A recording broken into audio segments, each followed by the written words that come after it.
imun. Imunologi adalah sebuah studi yang berkaitan dengan sistem kekebalan dan merupakan salah satu cabang ilmu kedokteran dan biologi yang sangat penting untuk kehidupan. Sistem imun merupakan sistem pertahanan atau kekebalan tubuh. Sistem imun berperan dalam mengenal dan menghancurkan benda-benda asing atau sel abnormal yang merugikan tubuh. Selanjutnya ada jenis penyakit yang berhubungan dengan sistem imunologi. Yang pertama itu ada diabetes mellitus, ada obesitas, ada hipersensitivitas, dan sistemik lupus erythematosus. Baik, untuk penyakit yang pertama yaitu diabetes mellitus atau DM.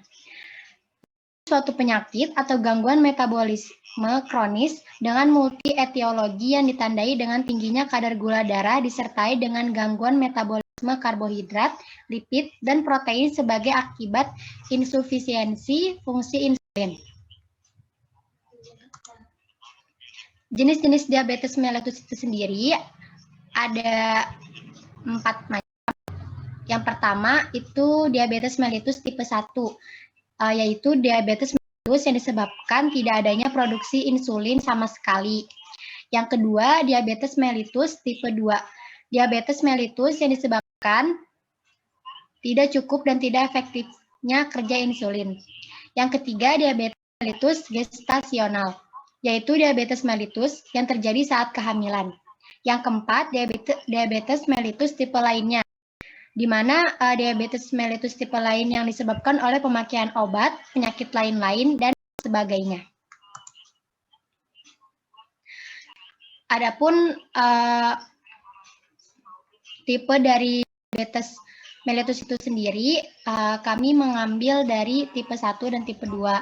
Di mana dalam tipe 1 itu sendiri, yang pertama perut mengubah makanan menjadi glukosa, kemudian glukosa masuk ke dalam aliran darah.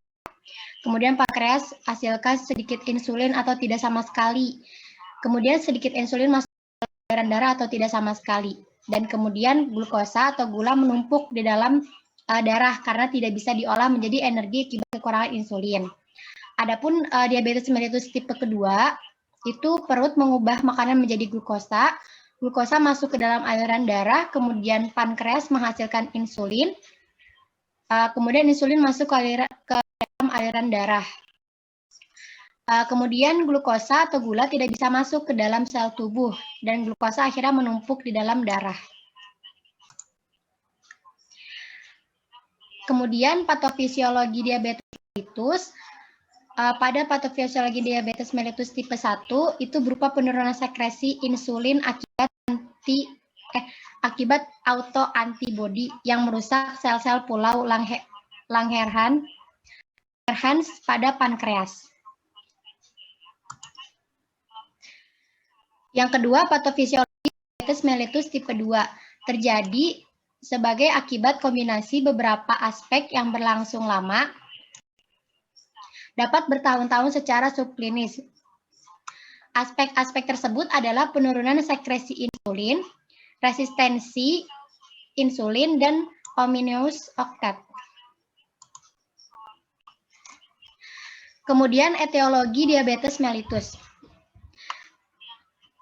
Etiologi diabetes mellitus tipe 1, yaitu diabetes mellitus tergantung insulin disebabkan kerusakan sel beta pankreas. Penyebab kerusakan sel pada diabetes tipe 1 tidak diketahui. Beberapa kasus diabetes tipe 1 akibat infeksi virus. Virus penyebab diabetes tipe 1 adalah virus Coxsackie atau virus mumps.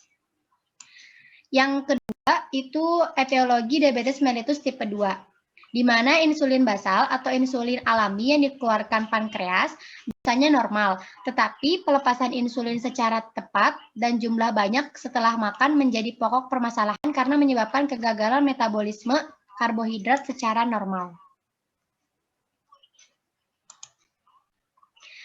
Adapun klinis diabetes mellitus pada tipe 1 yaitu cepat haus dan sering buang air kecil, cepat lapar namun berat badan turun drastis, luka susah sembuh dan mudah infeksi, tubuh cepat lelah, rabun atau kebutaan, mati rasa pada tangan atau kaki, dan gagal ginjal.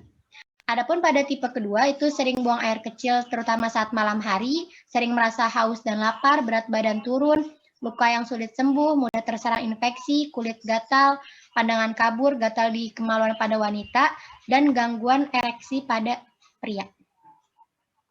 Ibu, ini kan sedikit ya, Giska, Waalaikumsalam. Mas hilang timbul, Mas. Aduh, iya. Sebenarnya untuk tipe 1 dan tipe 2, secara umum gejalanya hampir sama ya.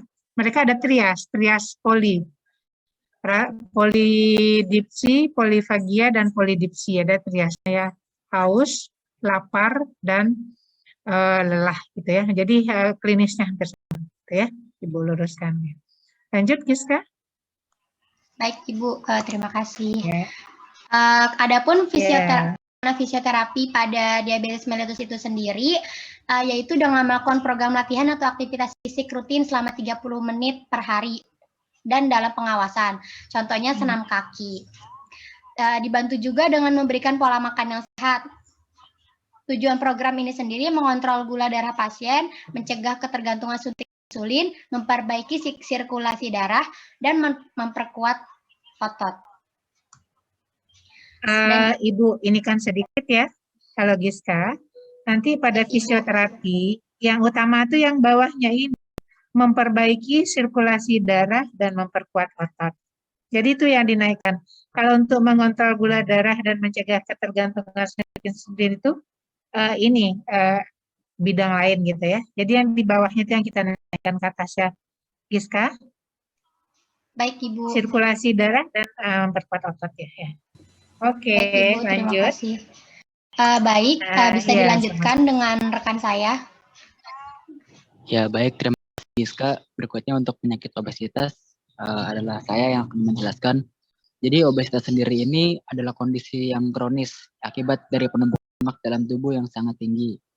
Kondisi ini juga menggambarkan kondisi seseorang yang memiliki badan sangat gemuk dan mengandung banyak lemak pada tubuhnya.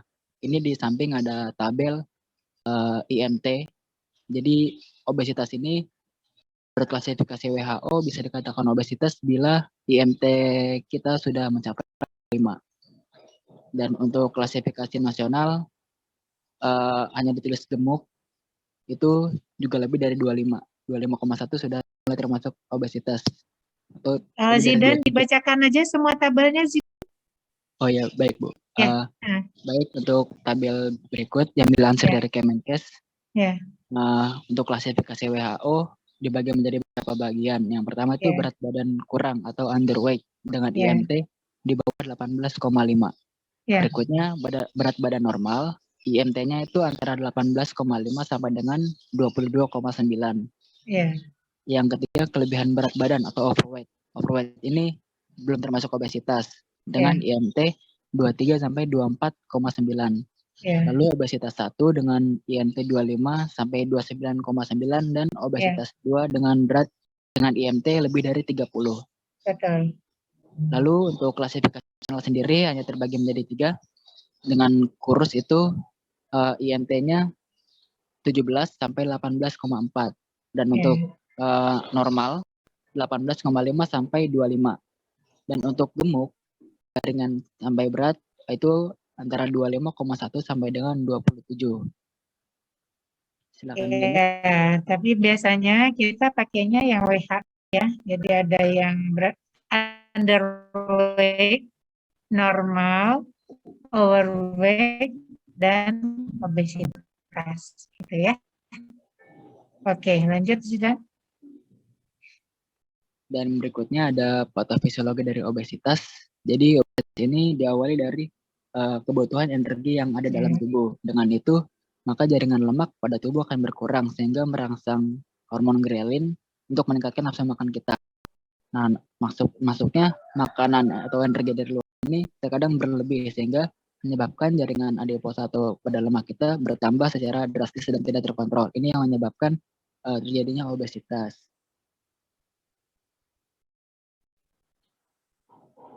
Dan berikutnya adalah etiologi. Zidan, dibacakan patofisiologinya. untuk patofisiologi obesitas itu berawal dari kebutuhan energi yang ada dari dalam tubuh.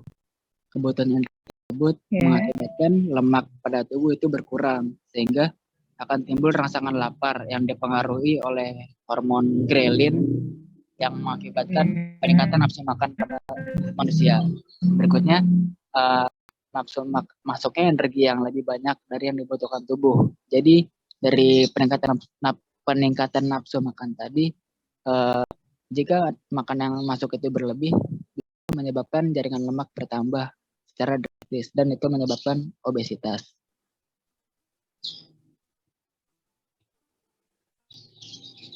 Dan berikutnya adalah etiologi dari obesitas. Yang pertama ada faktor gen. Menurut data yang dilansir Kemenkes, faktor gen ini sangat berpengaruh. Peluang terkena obesitas itu sekitar 40-50% bagi orang yang salah satu orang tuanya pengidap obesitas. Dan bagi orang yang dua orang tuanya itu pengidap obesitas, dia mempunyai peluang 70-80% untuk mengidap obesitas juga. Lalu yang berikutnya adalah sirkulasi energi. Jadi jika energi yang dikeluarkan lebih sedikit daripada nutrisi yang masuk, ini bisa menyebabkan obesitas. Yang ketiga, faktor perilaku.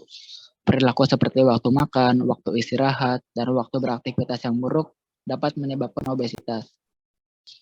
Berikutnya ada faktor aktivitas. Ini seperti kurangnya olahraga dan kebiasaan makan yang sangat berlebih juga bisa memperbesar kemungkinan terjadi obesitas. Dan yang terakhir adalah faktor makanan. Makanan dengan jumlah yang sangat berlebih dan tidak memperhatikan nutrisi yang ada. Lebih-lebih lagi jika makanan tersebut mengandung banyak gula, minyak, lemak, dan garam yang bisa lebih berbahaya lagi. Di next. Dan ini ada jenis dari obesitas, diantaranya berat badan yang meningkat pesat, lalu dinilai body mass index-nya lebih dari 25, pembesaran bagian abdomen atau perut, paha, apalagi di bagian proksimalnya, dan bagian lain pada tubuh karena lemak. Berikutnya penimbunan lemak di daerah abdomen dan di bawah diafragma menyebabkan kesulitan bernafas. Dan yang terakhir kelainan mimik wajah. Ini seperti jika orang obesitas seakan-akan wajahnya itu terlihat mengecil karena banyak timbunan lemak di sekitar mukanya. Di next. Dan ini ada program fisioterapi pada obesitas, diantaranya bisa melakukan latihan fisik, dilansir dari penelitian universitas di US, yang terbaik adalah melakukan aktivitas latihan fisik yang ringan sampai sedang dengan intensitas 150 menit per minggu, tentunya dengan pengawasan fisioterapis. Lalu jogging atau lari tidak dianjurkan karena jogging atau lari sendiri atau olahraga berat lainnya bisa berbahaya bagi sendi dan tulang, khususnya pada bagian ekstremitas bawah atau kaki, karena tekanan pada orang obesitas ini lebih besar. Tujuan dari program ini adalah untuk memulihkan fleksibilitas tubuh, menurunkan berat badan, dan mencapai fungsional tubuh yang lebih baik. Dan ini ada 5 tips untuk berolahraga yang baik bagi pengidap obesitas. Contohnya di sini adalah bersepeda. Yang pertama harus memilih sepeda dengan bahan yang kuat seperti baja untuk mencegah kemungkinan yang tidak diinginkan seperti kecelakaan atau sepeda yang rusak saat olahraga. Lalu menghindari mengenakan pakaian berlapis-lapis. Hal ini agar saat berolahraga tidak membatasi gerak bagi pengidap obesitas. Yang ketiga, jangan memaksakan diri melakukan latihan bersepeda yang berat. Lalu cari rute yang spesial. Dan yang terakhir, kita juga harus mengendalikan pola makan. Silakan di next.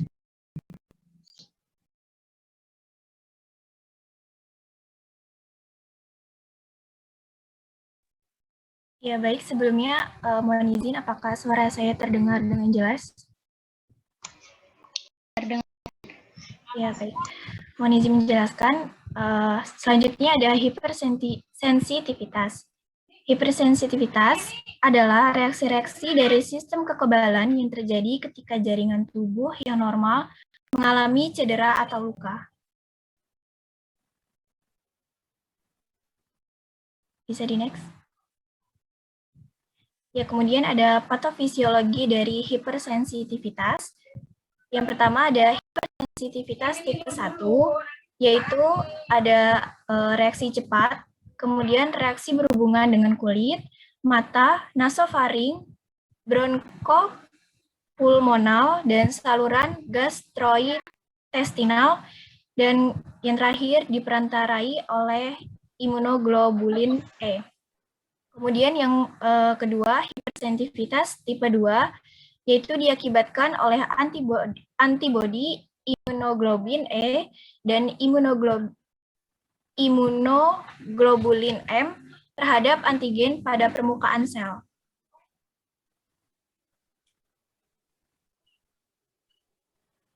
Selanjutnya ada hipersensitivitas tipe 3, diakibatkan adanya pengendapan kompleks antigen antibodi yang kecil dan terlarut di dalam jaringan. Kemudian dapat mempengaruhi beberapa organ seperti kulit, ginjal, paru-paru, dan sendi.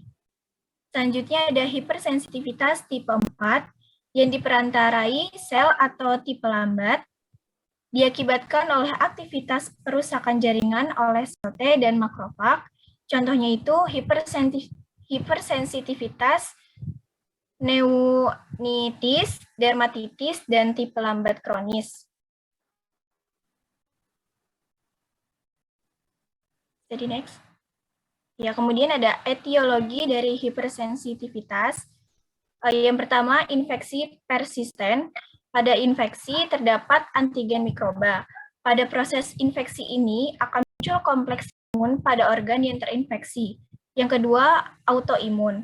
Kompleks imun mengendap pada ginjal, sendi, dan pembuluh darah. Yang ketiga ada ekstrinsik, yaitu antigen yang berperan adalah antigen lingkungan. Next.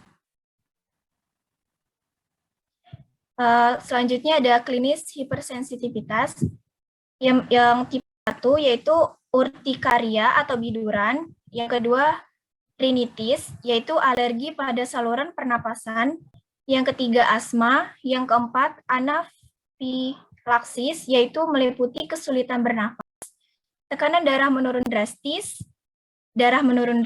dan tenggorokan serta wajah membengkak.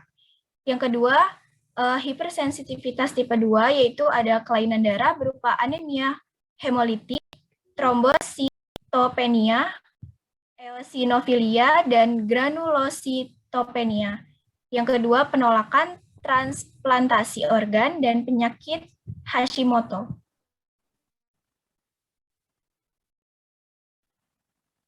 Kemudian klinis pada hipersensitivitas tipe 3 yaitu ada urtikaria, demam, kelainan sendi, artralgia, dan efusi sendi, kemudian limfadenopati.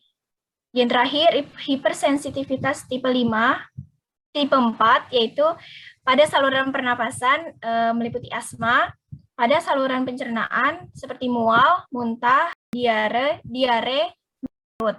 Pada kulit, urtikaria, angioderm, dermatitis, pruritus, gatal. Dan pada mulut, rasa gatal dan pembengkakan bibir.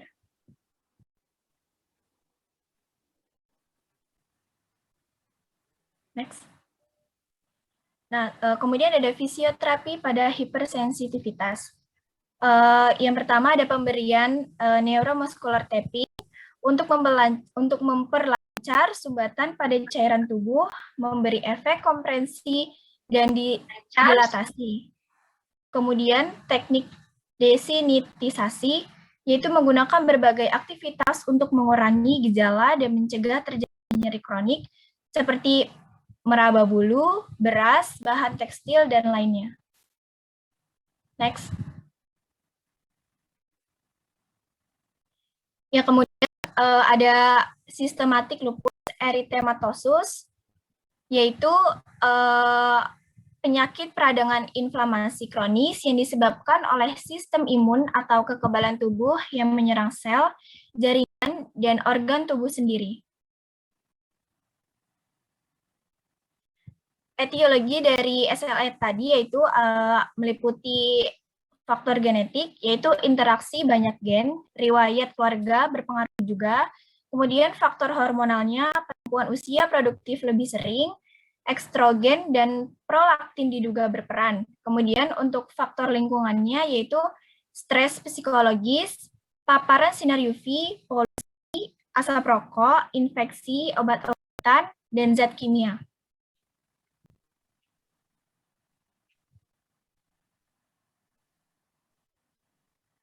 Kemudian ada patofisiologi dari SLE ini, yaitu didasari oleh autoantibodi dan kompleks imun yang berkaitan yang berikatan ke jaringan dan menyebabkan inflamasi multisistem. Patofisiologi SLE disebabkan oleh respon imun yang abnormal berupa yang pertama aktivasi sistem imun bawaan atau sel dendritik, menosit atau makrofag oleh DNA dari kompleks imun, DNA atau RNA, dan RNA dari protein self antigen. Kemudian yang kedua, ambang batas aktivitas sel imun adaptif seperti limfosit T dan limfosit B yang lebih rendah dan jarak aktivasi yang abnormal. Kemudian regulasi sel TCD4+ dan CD8+, sel B dan sel supresor yang tidak efektif, kemudian penurunan pembersihan kompleks imun dan sel yang mengalami apoptosis.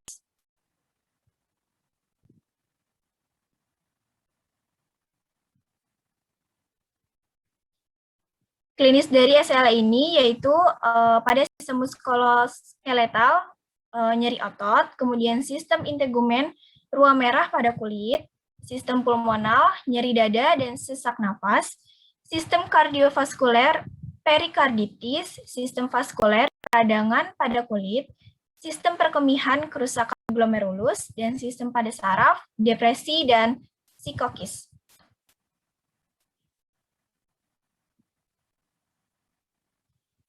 Kemudian ada fisioterapi pada SLE ini, yaitu yang pertama IRR atau infrared radiation, yaitu efek termalnya akan merangsang termoreseptor di kulit dan menurunkan aktivitas simpatik.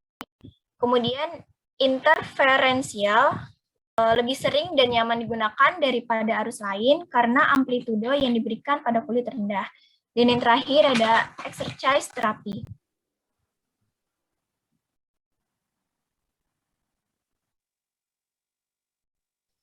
Ya, terima kasih pada teman-teman yang sudah memaparkan. Mungkin hanya sekian bahan materi yang bisa kelompok 12 sampaikan. Berikutnya kami akan membuka sesi tanya jawab. Teman-teman ada yang ingin ditanyakan, silakan bisa interupsi di sini.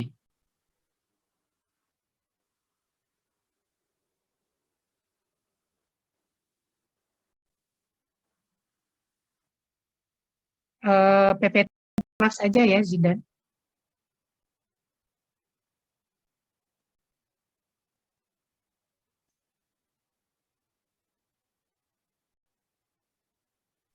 Bagaimana teman-teman? Apa ya ada yang ingin ditanyakan?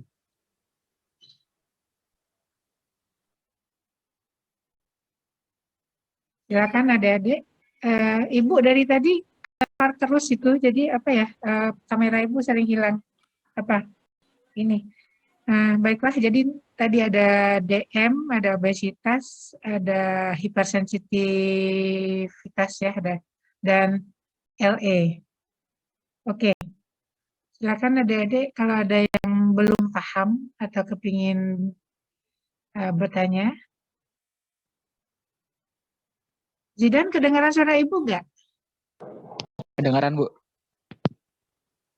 Kedengaran ya? Iya, Bu. Ini di kantor memang di tempat ibu ya, di lantai 3 ini banget. Ini kaca banget. Ayo silakan. Mungkin kalau yang nggak bisa pakai suara, pakai ini aja di chat room aja kali ya Zidan ya. Iya, boleh teman-teman juga yang mau ya. ditanyakan, boleh juga di chat room. Ibu Ya. instruksi. Ya, silakan. Zidan dulu ya, yang ini, Mbak ini ya. Ya, silakan Olip. Baik, izin bertanya. Untuk obesitas biasanya akan mengalami pembesaran tadi itu di PPT kan dijelaskan akan mengalami pembesaran di bagian abdomen atau perut dan paha. Nah, jika terjadi pembesaran di bagian tersebut, terus di bagian tersebut misalnya sampai menimbulkan stretch mark. Nah, apakah kulit tersebut masih bisa kembali ke normal gitu? Terima kasih. Ya. Dikumpulkan dulu ya Zidannya pertanyaannya. Nanti 3 pertanyaan dulu ya Zidannya, baru kita ini. Iya Bu, boleh. Untuk Zidan, dengar suara Ibu? Dengar Bu, terdengar. Ya. Ya teman-teman, untuk 2 pertanyaan berikutnya, apa ada yang ingin bertanya lagi? Interupsi. Ya, Askia. Iya, perkenalkan nama saya Askia Zahra. Ya. Mohon izin bertanya kepada kelompok dan meja, kenapa pada klasifikasi obesitas itu ada perbedaan klasifikasi mutu WHO sama yang nasional kan berbeda ya Bu, yang angka 25 ke atas yang WHO udah termasuk obesitas 1, sedangkan nasional kalau 25 ke atas itu baru tahap gemuk. Nah itu kenapa ada perbedaan ya Bu? Terima kasih. Ya. Terima kasih Ya. Askia dan Kasih Olip. Askia. Satu pertanyaan kita lagi jawab mungkin. ya. Perkenalkan, nama saya Indah Cahyani. Mohon izin tanya kepada kelompok dan Indah, maaf Indah, suaranya kecil banget. apa segini cukup? Ini kencengin lagi sedikit. Izin bertanya, si kecil nggak Zidan? Nggak terdengar Indah. Ya udah di chat aja. Lumayan ya, sudah lumayan jelas ya. Iya samar-samar. Baik, boleh di chat aja nanyanya? Iya boleh. Chat Silakan aja. Mbak Tinda. Terima kasih. Diketik di chat, ditunggu.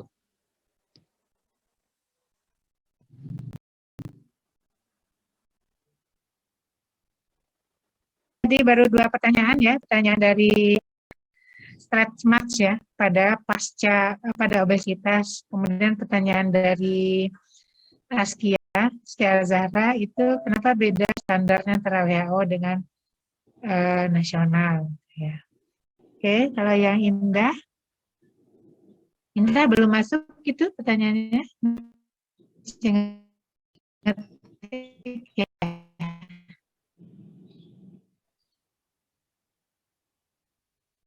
Baru 2 pertanyaan dan kita menunggu pertanyaan Indah.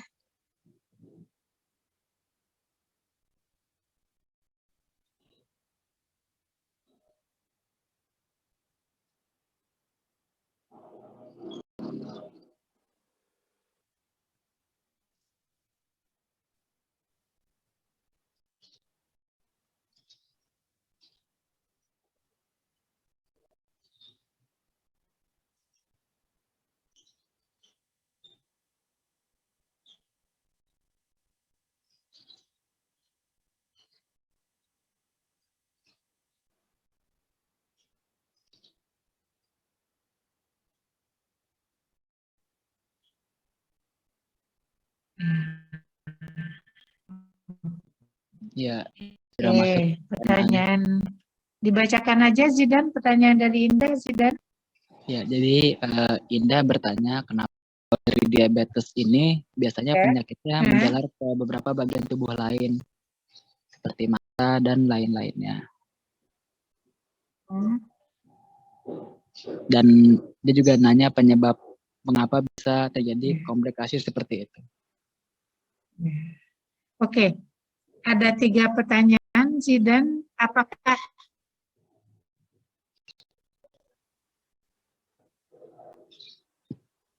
Ibu, Ya, suara Ibu. Ibu putus. Atau Ibu langsung menjawab? Putus ya, aduh. Halo, halo, Zidan. Kedengaran? Ada kedengaran suara Ibu? Izin menjawab, Bu. Halo? Terdengar, tapi putus-putus, Bu. Ini sekarang sudah terdengar.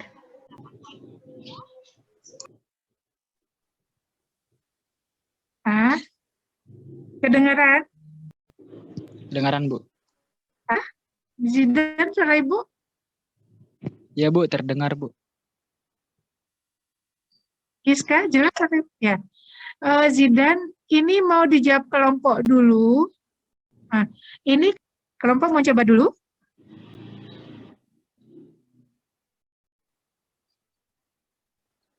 Iya, Bu, sepertinya boleh dicoba dulu sama kelompok.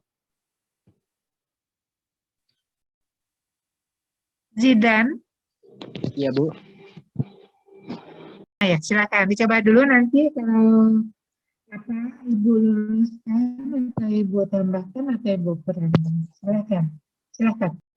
Baik, sebelumnya izin mencoba menjawab 3 pertanyaan tadi. 2 pertanyaan tentang obesitas dan 1 pertanyaan tentang diabetes.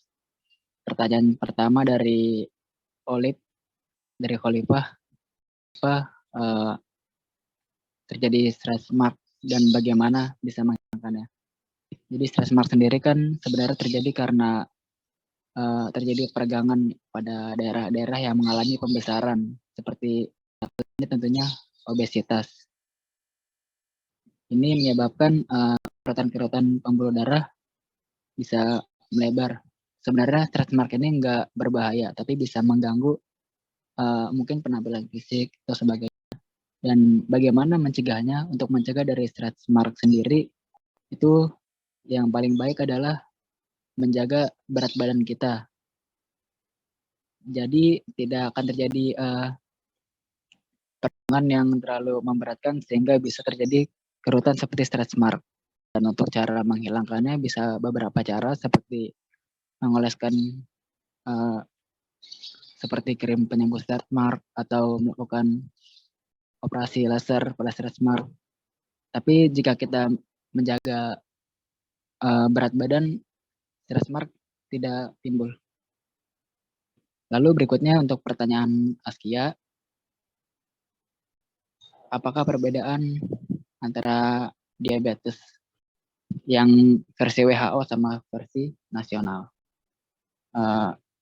Menurut saya untuk perbedaannya, karena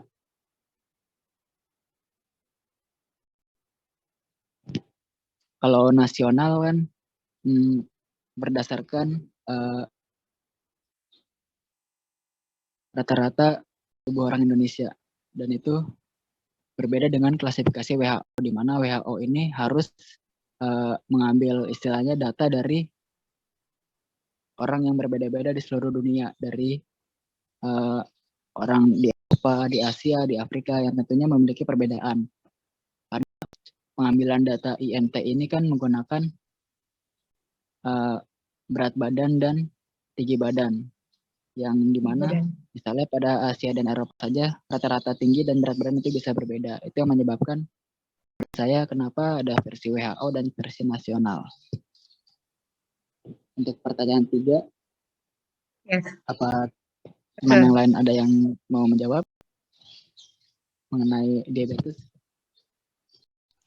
Baik, interupsi. Mohon izin menjawab. Untuk pertanyaan ketiga, ya Ibu, untuk pertanyaan ketiga dari Indah, menurut kami, tadi kan pertanyaannya itu, mengapa penderita diabetes akan terjadi komplikasi ke bagian mata seperti glaukoma, apa saja penyebabnya?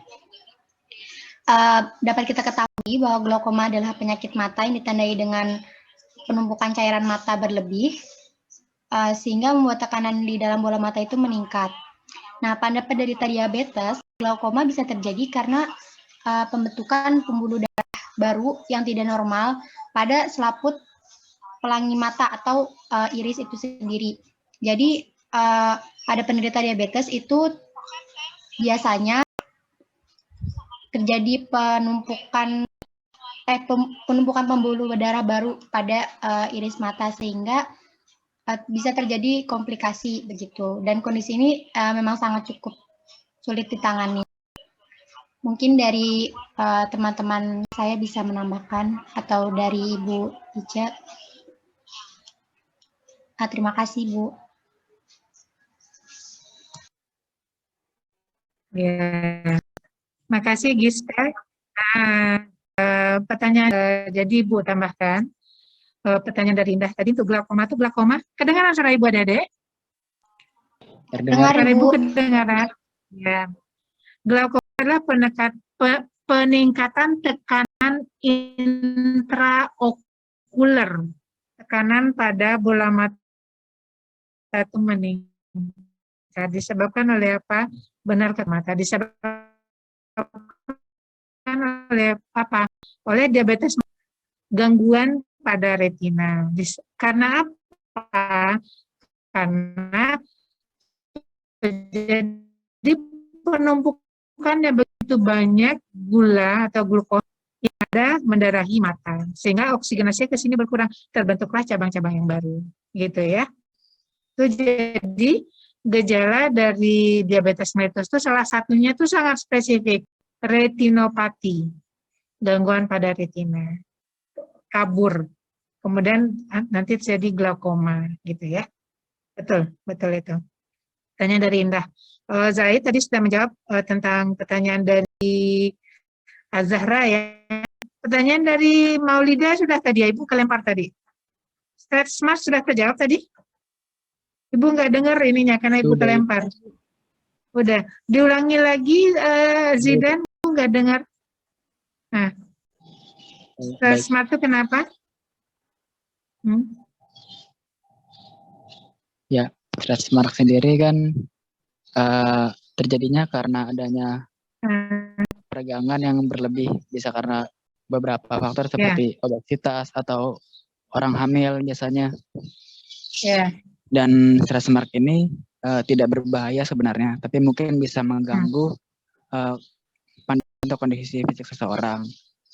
Tadi ditanya bagaimana menghilangkannya. Menghilangkannya ini bisa beberapa cara seperti untuk menurunkan berat badan, lalu menggunakan krim anti stretch mark, bahkan yang saya baca bisa menggunakan operasi. Dan untuk cara mencegahnya, yang terbaik adalah kita harus menjaga berat badan kita agar tidak terjadi kelebihan berat badan yang bisa menyebabkan stretch mark itu sendiri. Ya, betul. Peregangan yang berlebihan ya, yang patologis pada ibu hamil dan obesitas. Pencegahannya betul semuanya, jawaban dari Zidan. Bisa mengurangi berat badan, olahraga, minum vitamin, kemudian kita kasih tindakannya itu operasi gitu ya. Oke. Masih ada pertanyaan? Giska, mumpung internet Ibu lagi bagus nih Giska, tolong kita screenshot dulu Giska di foto. Baik, nanti Ibu, daripada Ibu kelempar lagi, ya kita foto-foto dulu ya Dede ya. Foto. Ya baik Ibu. Ya kepada teman-teman diharapkan on cam terlebih dahulu ya. Boleh ya, bergaya-gaya ya, biar kita ceria. Ya, untuk slide pertama, 1, 2, 3.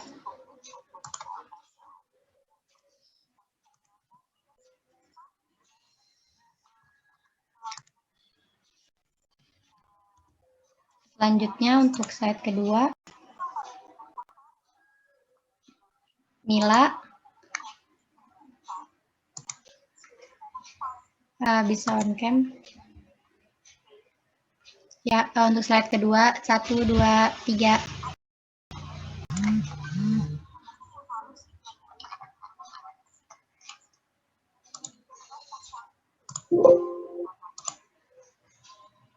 Sudah? Sebentar Ibu. Guys, slide kedua. Slide keduanya diulang.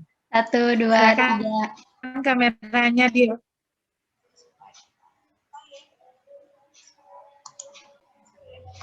Ya, baik Ibu, sudah. Terima kasih. Yang bergaya-gaya, Ibu lihat ya. Oke. Baiklah Zidan, kita buka sesi kedua ya. Ibu jadi deg-degan nih, takut tadi Ibu kelempar lagi internet beneran ya. Silakan. Ya, baik teman-teman, bagi yang tadi nggak sempat nanya tapi mau bertanya, kami buka sesi kedua. Silakan teman-teman yang mau bertanya. Interupsi. Yang jelas adik-adik patofisiologinya harus paham ya, patofisiologi, etiologi, definisi, gitu ya. Oke, silakan. Interupsi, Ibu. Ya, Melin. Ya, Zidan. Ya. Mohon izin Ya. bertanya, tapi nggak ada di PPT banget sih. Mohon izin bertanya, kenapa diabetes itu, kan diabetes mellitus itu kita kenal dengan diabetes basah ya, Bu? Terus Pak D saya itu, dia mengidap diabetes, tapi diabetesnya diabetes kering gitu, Bu. Kenapa bisa ada diabetes basah dan kenapa bisa ada diabetes kering? Terima kasih. Ya.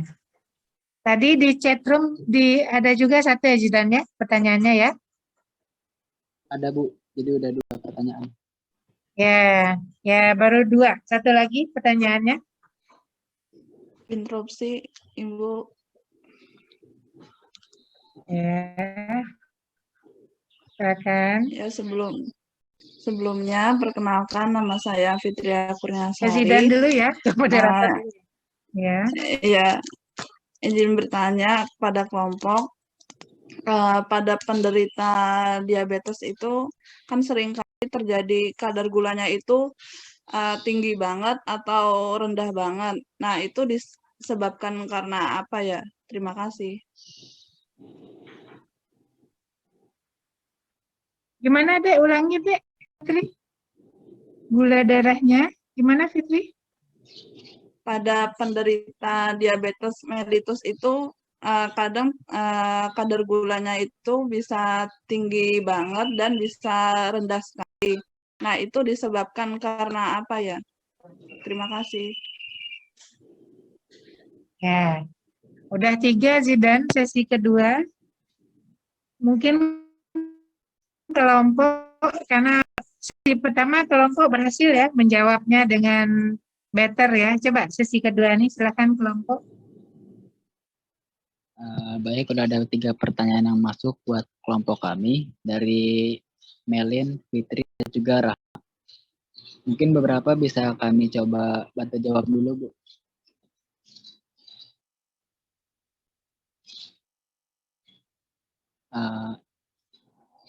Mungkin dari pertanyaan yang di-chat, Rahma, Revi tadi bisa mau bantu jawab.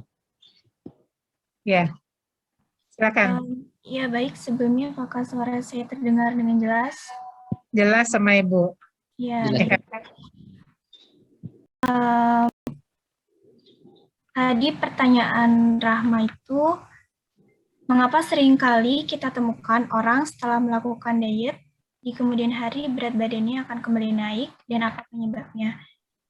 Nah, di sini menurut saya, jika kita sudah diet dan kemudian berat badan kembali naik itu, faktor penyebabnya yaitu jumlah asupan kalori yang kita konsumsi itu naik turun. Jadi ini tuh merupakan salah satu penyebab dari kalau kita diet itu berat badannya bisa kembali naik. Kemudian berat badan bisa naik lagi itu bisa karena faktor hormonal. Lalu kurang aktivitas fisik seperti kurangnya olahraga, yang melakukan aktivitas-aktivitas seperti itu, Bu.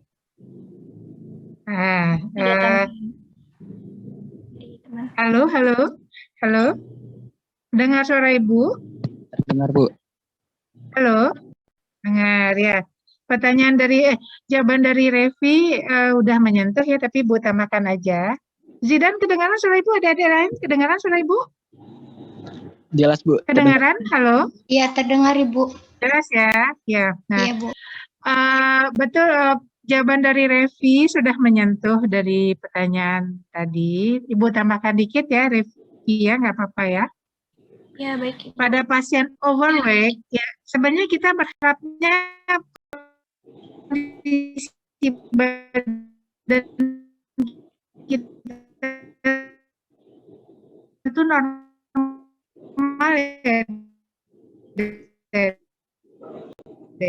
ya, normal. Jangan yang di tahap 2. Tambah atau sel lemaknya bertambah besar, sel-sel ototnya bertambah besar atau sel-sel ototnya bertambah banyak. Kemudian dilakukanlah diet. Diet itu bisa olahraga, bisa makan dan lain-lain gitu ya, Dede ya. Tapi diet itu Dede itu tidak bisa berat permanen karena metabolisme kasar badannya itu dia awalnya overweight atau obesitas. Kemudian dia ikut program diet mengurangi berat badan, makan bla bla bla olahraga, kembali ke normal. Bisa lagi nggak kembali ke obes atau overweight? Bisa. Jadi tidak bisa permanen ya itunya.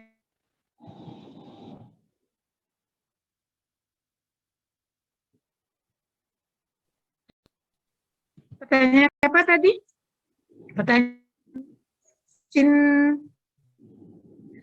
Pertanyaan siapa tadi?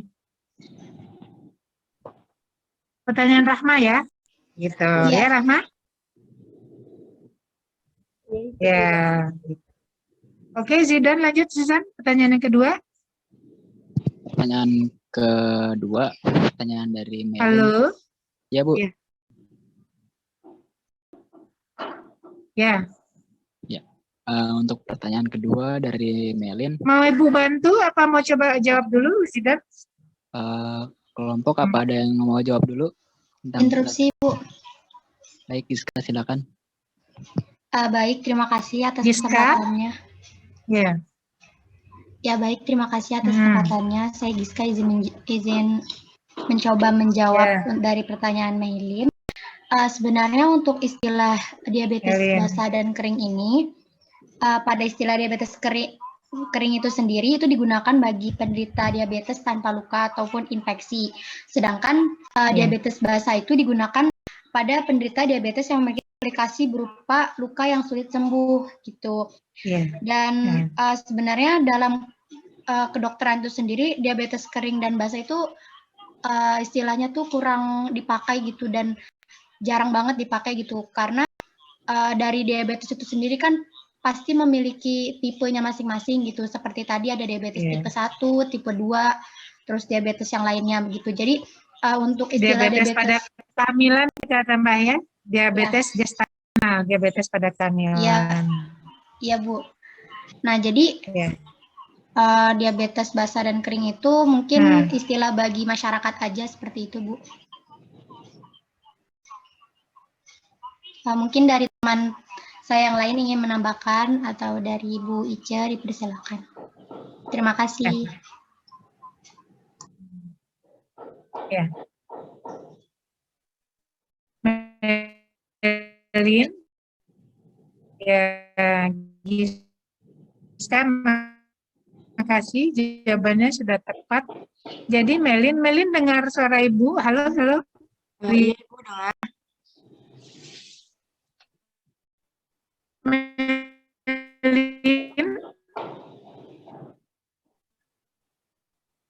Mohon maaf Ibu, suara Ibu putus-putus, Bu. Ibu jelas? Tadi putus-putus, Bu. Giska? Ya, Ibu.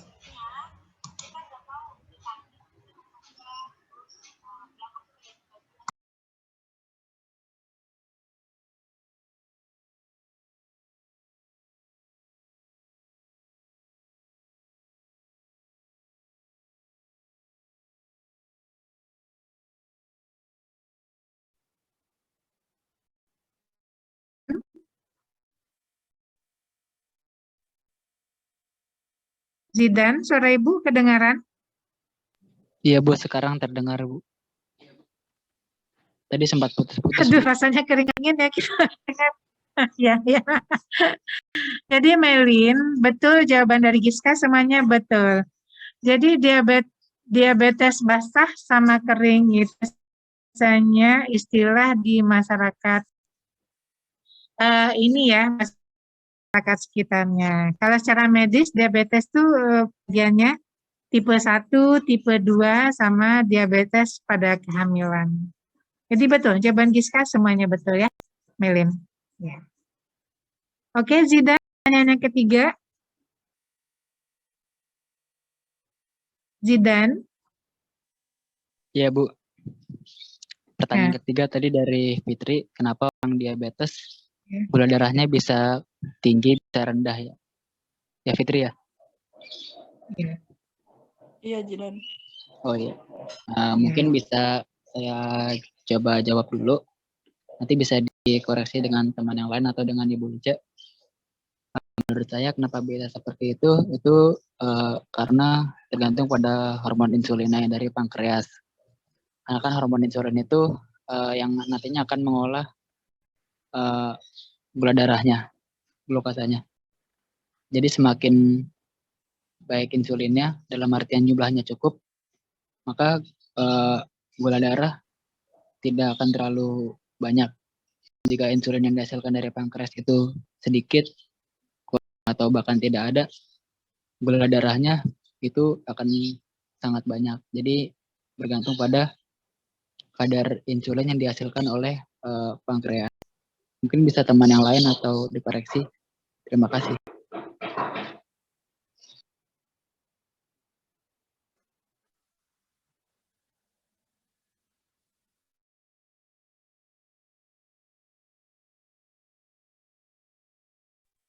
Halo, suara Ibu jelas atau putus-putus? Jelas, Bu. Jelas ya. Jelas. Halo, halo, halo. Mohon maaf Ibu, Oke. jelas tapi putus-putus Bu. Zidan sudah menyentuh jawabannya, tapi Bu ya. Kalau dari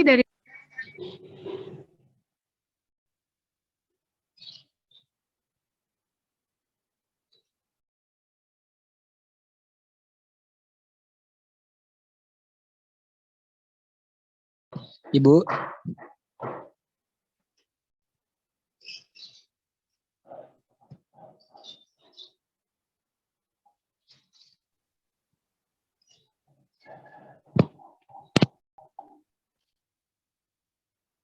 halo, udah jelas? Sudah Ibu. Nah, definisi dari diabetes mellitus ketika kadar gula darah di atas 100 mg pada kondisi normal. Jelas suara Ibu? Jelas? Ya, izin menjawab terjelas. Giska? Jelas Bu. Jelas ya. Nah, jadi umpamanya kalau tinggi banget Fitri gula darah pada pasien itu ya berarti memang produksi insulinnya sudah sangat sedikit gitu Fitri. Kalau yang namanya kalau gula darahnya rendah dalam darah itu kita tidak masukkan dalam definisi diabetes mellitus lagi. Tetapi itu adalah diabetes itu kita sebut dengan hipoglikemi Fitri. Jadi nggak masuk dalam. Jadi definisi diabetes mellitus itu kalau gula darahnya di atas normal, gitu ya. Mungkin itu ya, atau Ibu yang salah tangkap pertanyaan dari Fitri. Masuk dari pertanyaan saya itu, kan Ya. biasanya penderita diabetes itu kadar gulanya itu kan sering naik turun gitu, kadang tinggi, kadang jadi drop banget, Ibu. Nah, Itu ya ulangi lagi disebabkan, Fitri pertanyaannya. Fitri putus. ya Ibu, Fitri ulangi Apakah lagi, sudah- malah Ibu yang dengarnya putus-putus. Ulangi lagi. iya Ibu, pada Enggak, penderita, putus-putus.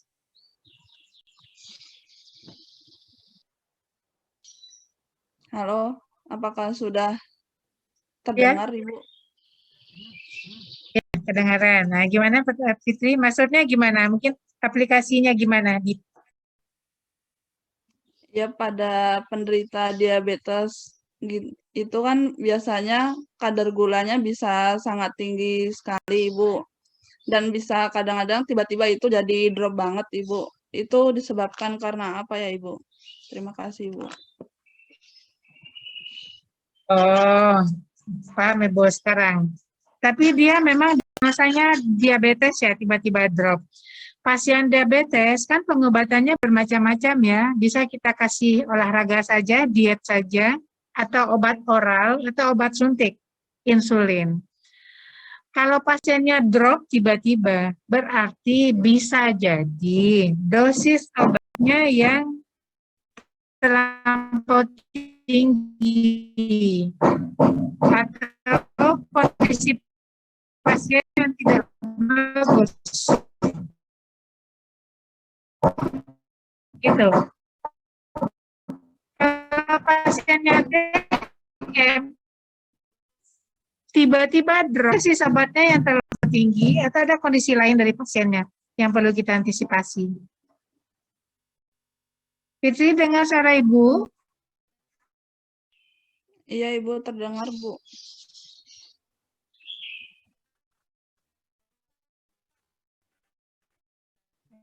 Nah, gitu ya. Gitu Fitri. Ya, Ibu, Oke. terima kasih, Bu. Giska, kayaknya kita tutup aja ada diskusi kalau mau ada bertanya. Jidan, kita di grup ya. Benar apa deh? Enggak ini.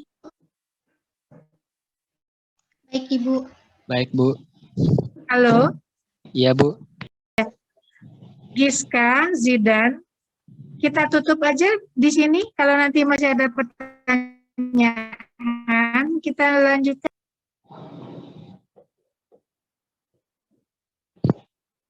Iya, Bu. Baik, Bu. Nah, Ditutup aja, Zidan.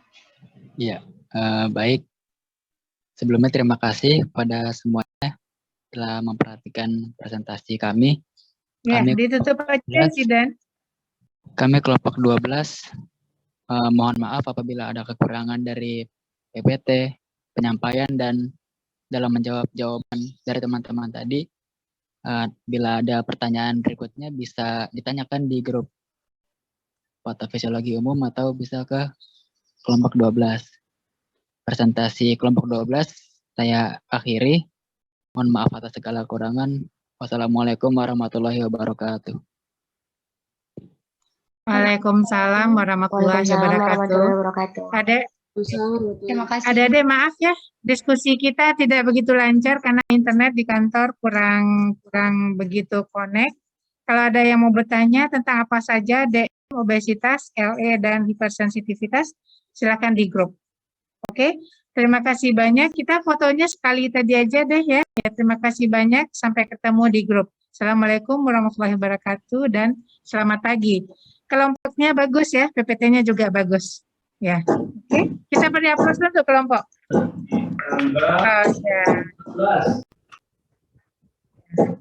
Oke, ini lagi ada tukang juga bekerja nih di kampus kita. Jadi juga ini ya. Ya, oke, ada Ibu ini ya. Ibu izin keluar ya. Kita lanjut di grup ya. Assalamualaikum. Dadah. Waalaikumsalam. Terima kasih, Bu. Waalaikumsalam. Waalaikumsalam. Terima kasih, Ibu. Sama-sama.